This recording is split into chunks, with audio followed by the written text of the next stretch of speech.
In today's video, I'm going to teach you how to change subscriber in Xero. Changing the subscriber in Xero is what you do when you want to hand over ownership of a Xero subscription to someone else. For example, when a client is taking over their own billing, or another person in the business will manage the account. In this walkthrough, I'll guide you through the exact clicks you need to make, and I'll also explain what you should keep in mind before you start. First, make sure you're logged into Xero with the user who is currently the subscriber or who has the appropriate permissions to manage billing. Once you're on the Xero dashboard, look toward the top left area of the screen. You'll see your profile name displayed there. Go ahead and click on your profile name. This opens a drop-down menu that gives you access to various account and organization settings. From this menu, look for the option called Subscription and Billing.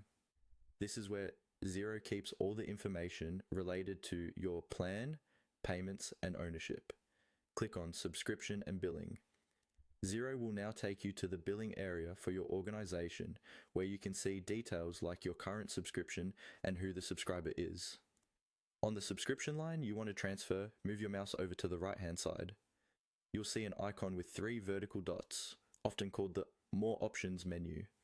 Click on these 3 dots. This reveals additional actions you can perform on the subscription that are not shown by default. In the menu that appears, select the option labeled Request Transfer. This is the action that starts the process of changing the subscriber from you to another Xero user. When you click Request Transfer, Xero will open a new screen or window with instructions and fields you need to complete. From here, all you need to do is follow the on-screen prompts. Xero will guide you step by step, typically asking you to confirm which organization you're transferring, to specify who should become the new subscriber, and to review any important information about billing and access. Make sure the person you're transferring to already has a Xero login and access to the organization, otherwise the transfer might not go through smoothly. Carefully read each message Xero displays, confirm the details, and submit your request. Once you've completed the on-screen prompts, Xero will process the transfer, and the new subscriber will receive any necessary notifications to accept or complete the change.